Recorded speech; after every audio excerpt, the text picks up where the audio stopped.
오늘 본문은 오늘과 내일 두 번에 거쳐서 말씀을 나누려고 합니다. 담대하고 거침없이 하나님 나라의 복음을 이라는 이 첫 번째와 두 번째 메시지 같이 나누도록 할게요. 바울은 이제 로마에 도착을 했죠. 그리고 나서 그는 여전히 죄수의 신분으로서 군인에게 맡겨진 채 이제 집에 가택에 이렇게 감금되게 됩니다. 그러나 그는 묶여 있으면서도 하나님의 복음을 전할 그 기회를 얻습니다. 근데 그 내용을 성경은 좀 정치적으로 해석해요. 이 행동을. 그래서 23절 보면 바울이 아침부터 저녁까지 강론하여 하나님의 나라를 증언하고, 지금 로마라는 나라가 있는데 다른 나라를 입에 올리면 안 되죠. 근데 하나님의 나라를 증언했다고 말하고 있고요. 30절에 보니까 하나님 나라를 전파하며, 특별히 이 하나님 나라라는 표현이 강조되고 있습니다. 하나님 나라의 복음이죠. 그러니까 바울은 지금 로마 제국의 카이사르의 피의자의 신분이나 그는 하나님의 통치를 선포하는 하나님 나라의 백성으로 지금 그 자리에 있다라는 걸 주목해야 됩니다. 그래서 사도행전의 마지막은 사도가 지금 제국의 심장부에서 하나님의 통치를 선포하는 거예요. 진정한 왕은 하나님이야. 온 우주의 진짜 왕은 하나님이야 라고 이렇게 담대하게 선포하는 그 장면으로 이 내용을 우리는 읽을 수가 있습니다. 여러분, 상황은 제한되지만 복음은 제한되지 않습니다. 그러니 복음을 전하는 사명도 결코 상황에 매일 수가 없는 것이죠. 이걸 분명히 보여줍니다. 그 제한된 상황 속에서 어떤 의미에서 우리는 그러잖아요. 우리는 제한된 상황 속에서 사명이 멈추기가 일수인 우리의 연약한 존재가 우리가 아닌가 싶어요. 그런 우리의 눈에 보면 사도 바울은 참 놀랍다. 어떻게 이럴 수 있을까라는 그런 생각을 하게 됩니다. 이런 사람을 히브리서 기자는 그렇게 표현하더라고요. 세상이 감당하지 못하는 사람이다. 어떻게 핍박하고 고난을 줘도 이 사람들 말릴 수가 없다라고 이렇게 말하는 그 표현에 바로 그 표현이 아마도 사도 바울에게 해당하는 말일 것입니다. 근데 여기서 우리가 좀 주목해 볼 거 뭐냐면, 그런 의미에서 사도의 어떤 독특함 그리고 강인함을 이 본문에서 주목할 것이 아니라 도리어 그 감옥 안에서도 이런 능력을 한 인간에게, 사도도 우리와 똑같은 성정을 가진 사람일 텐데, 한 인간이 지나지 않을 텐데 그에게 이런 능력을 주는 복음의 능력이 얼마나 대단한가라는 걸 더욱 주목해야 되는 장면인 줄 믿습니다. 그렇다면 이 장면에서 우리 모두는 먼저 나는 제한된 상황 속에서 사명을 멈추고 있지 않은지 돌아보기 전에 나는 제한된 상황에서도 복음의 능력을 경험하고 있는가 라는 것을 먼저 우리에게 질문해 볼 수가 있을 것 같아요. 요즘 어떠신가요? 삶이 그런 것 같아요. 매일 우리의 상황이 제한되는 것 같아요. 그렇지 않으세요? 막 하루에 닥치는 일들 보면은 우리 마음을 감옥에 딱 가두는 듯한 말과 상황들이 계속 있습니다. 마귀도 끊임없이 우리를 막 묶으려고 그래요. 어디다 가둬 넣으려고 그래요. 광야에서 이스라엘 백성에게는 아낙 자손이 그들을 가둬버리잖아요. 그리고 여리고 성이라는 그런 어떤 큰 성이 그들의 마음을 다 가둬버리잖아요. 이스라엘 백성에게 또 한편에 골리앗이 그들의 마음을 가둬버리기도 하고, 끊임없이 가둬버리는 것 같아요. 오늘날의 우리 모두는 경제적인 형편이 그냥 막 우리를 가둬버리기도 하고, 어떠한 상황들, 회사에서 상황들이 우리의 마음을 다 가둘 때가 있습니다. 여러분, 그럴 때면 이렇게 한번 외쳐보십시오. 따라할까요? 내 영혼아, 나는 묶일 수 있어도 복음은 결코 묶이지 않는다. 하나님은 나의 모든 상황 속에서도 그의 나라를 이루신다. 아멘. 믿음으로 자꾸 나에게 복음을 선포해 주는 것, 그렇게 나아가셨으면 좋겠습니다. 복음에는 능력이 있습니다. 이제 사도 바울이 이제 로마에서 가택 연금을 당한 지 이제 사흘 후라고 성경은 기록하고 있습니다.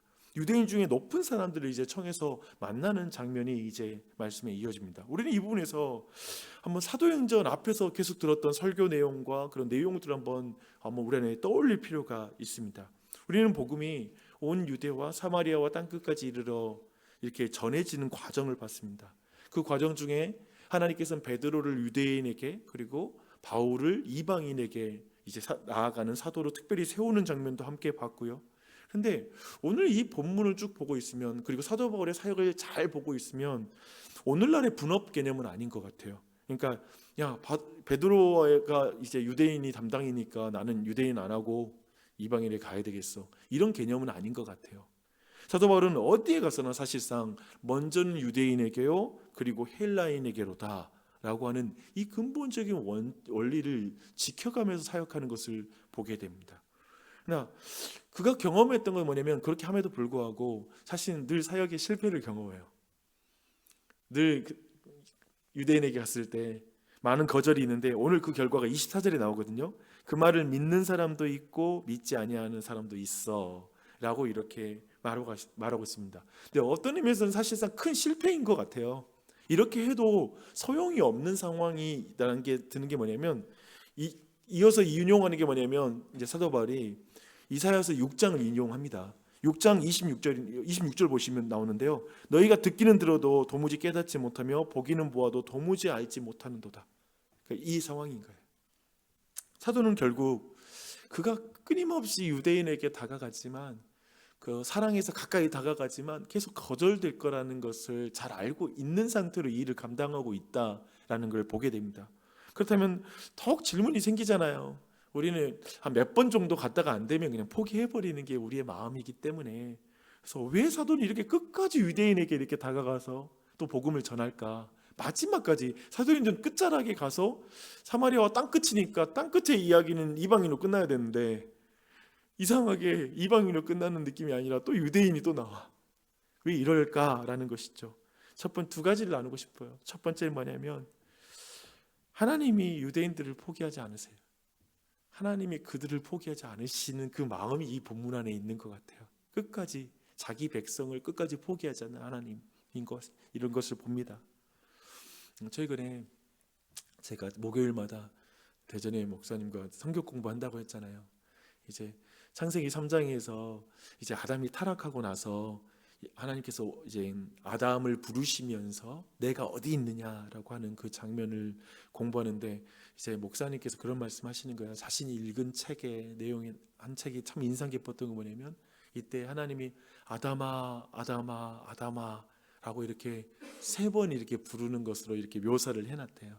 묘사를 하고 있는데, 우리는 일반적으로 어디 있느냐라고 할 때, 야, 너 지금 실존적으로 네가 어떤 지금 존재로 너 변했어, 너 지금 어느 자리에 앉아 있는 거야, 막 이런 느낌의 것으로 해석되는 걸 우리가 들었잖아요. 저도 그렇게 해석을 많이 해왔거든요. 근데 목사님이 약간 관점을 다르게 해석하시더라고요.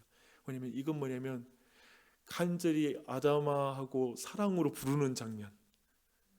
아담아 아담아, 그러니까 어딘지 아시지? 근데 아담아 아담아 아담아 하고 어디 있어? 나한테 와야지 라고 하는 간절히 부르는 사랑의 장면이지, 너 지금 왜 그렇게 됐어? 어디 있는 거야 이 녀석 하고 꾸짖는 장면이 아니라 사랑으로 부르는 장면이다라고 하는 게 너무나 깊이 와닿았던 것 같습니다. 이 마음, 결국 하나님이 끊임없이 이렇게 실패할 줄 알면서도 계속 다가가서 이렇게 말씀을 전하고 끊임없이 다가가는 건 하나님이 당신을 이렇게 사랑하세요 라고 하는 표현이다 라는 것을 보게 됩니다. 그런 의미에서 제가 생각할 땐 그런 면이 우리가 전도를 실패해도 계속해야 되는 이유인 것 같아요. 우리는 몇 번 실패하면 전도도 안 하게 될 때도 있잖아요. 해봤자 안 되니까. 그게 아니라 계속 멈추지 않는 건, 하나님 당신을 끝까지 사랑하세요라는 걸 우리가 표현하는 방법은 포기하지 않고 계속 전도를 하는 것. 그것이 또한 우리가 오늘날에 이 말씀을 따라가는 방법이 아닌가 싶습니다. 여러분, 오늘 말씀 이 첫 번째 이 부분에서도 사실은 동일하게 하나님 말씀이 선포되지만 반응이 다양한 걸 봅니다. 중요한 건 반응이 아니라 진리가 분명히 전해지는 것이다 라는 것을 우리가 느꼈으면 좋겠어요. 그래서 우리 자신이 어떤 결과보다 말씀의 충실함을 우리 안에 늘 믿고 그 자리를 지켜가는 것, 그것이 너무나 중요한 줄 믿습니다. 그리고 이 부분에서 이렇게 말하는 또 두 번째로 이 유대인에게 다가가는 그 이유는 뭐냐면, 동시에 그 복음이 이제 온 세상으로 확장되고 있음을 보여주는 그 마지막 장면이다라는 걸 우리에게 알려주고 있습니다. 28절을 읽겠습니다. 그런즉 하나님의 이 구원이 이방인에게로 보내어진 줄 알라 그들은 그것을 들으리라 하더라. 그러니까 유대인의 거부로 말미암아 이제 이방인으로 확장되는 복음의 역사를 보여주고 있는 거죠. 지금 이 마지막까지. 그런데 제가 여기서 정말 중요한 개념이 뭐냐면 이것은 대체가 아니라 확장이다라는 신학적인 용어가 있습니다. 굉장히 이게 중요해요. 그러니까 이런 거죠. 그러니까 유대인들 너희들 안 받았으니까 됐어. 이제 그 자리 이방인이야. 이게 대체잖아요. 이걸 갈아 끼우는 거잖아요. 근데 사도 바울은 지금 안 갈아 끼우고 있다는 거예요. 어디를 가나 유대인들에게 먼저 가는 거예요. 그러니까 이거 대체가 아닌 거지. 그러나 그 과정을 위해서 보여준 거 뭐냐면 그 다음에 이방인으로 넘어가는 확장을 보여주는 거. 이들을 향한 사랑을 보여주면서 그 다음으로 넘어가는 것이라는 거죠. 그러니까 우리는 이제 그런 개념이 익숙하니까 대체해 버리잖아요. 저는 복음 안 받아들여? 바꿔. 다른 사람 전도. 다른 사람 전도. 이렇게 갈 수도 있잖아요. 그런 부분을 알려주고 있는 것 같습니다. 근데 이걸 우리가 가장 잘 이해할 수 있는 하나의 방식은 가족 전도인 것 같아요. 그러니까 내가 이제 예수 믿고 교회 다니지만 그리고 교회에서 이제 주일학교도 섬기기도 하고 막 하는데 사실 많은 사람들이 가족 중에 예수님 안 믿는 사람도 있습니다. 또 한편에 내 자녀도 어느 순간에 내가 주일학교 섬기는데 이제 고등학교 올라가고 대학교 가서 교회를 안 다닌다는 소식을 듣게 되고 그런 소리 앞에 무너지기 시작하는 게 일수인 것 같아요. 근데 그런 상황이 벌어질 수 있죠. 근데 그 상황에도 여기가 이제 이렇게 무너졌으니 내가 이 사람을 대체해서 또 하는 게 아니라 결국 그 가족이지만 믿지 않는 그 가족을 끝까지 마음으로 품으면서 여기에서 내가 다른 영혼을 섬겨가는 일들을 멈추지 않는 것. 그렇게 영혼을 섬겨가는 것이 믿음의 여정이 아닌가라는 그런 생각이 들었습니다. 여러분, 사도 바울이 포기하지 않고 끝까지 마지막까지 전합니다. 주 예수께 받은 사명꽃 은혜의 복음을 증언하려면은 자기의 생명을 조금 더 아끼지 않고 끝까지 하나님 앞에 이렇게 충성을 다하는 장면이 우리에게 너무나 와닿는 것 같습니다. 하나님의 나라는 이렇게 이스라엘의 이야기에서 시작돼서 세계로 확장됩니다.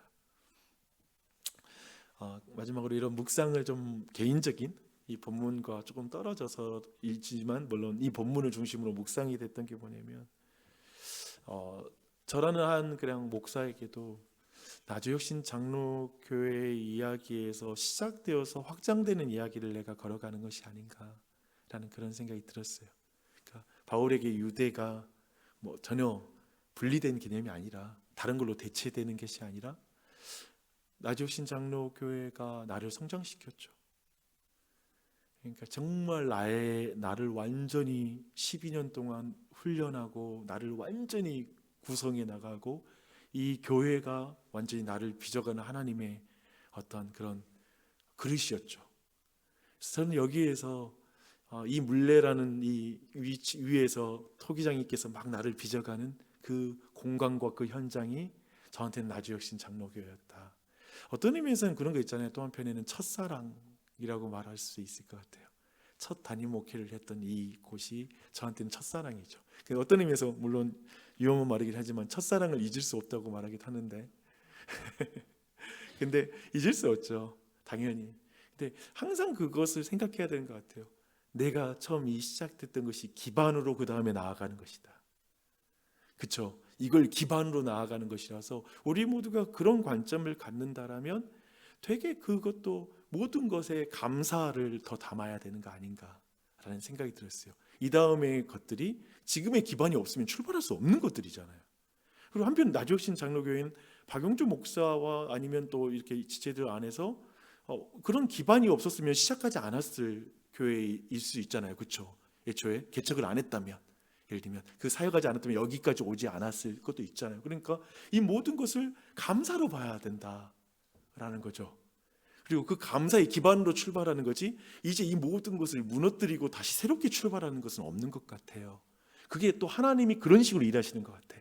하나님은 늘 그렇게 우리가 기반으로 나아가는 것. 그런 관점으로 본다면 정말 서로가 항상 교회가 더 잘 되기를 바라는 마음. 그 생각이 들거든요. 그 깊은 곳에 그 이후에도 마찬가지겠지만 이 사실을 우리가 믿는다라면 깊은 곳에 잘 되면 기쁜 거죠.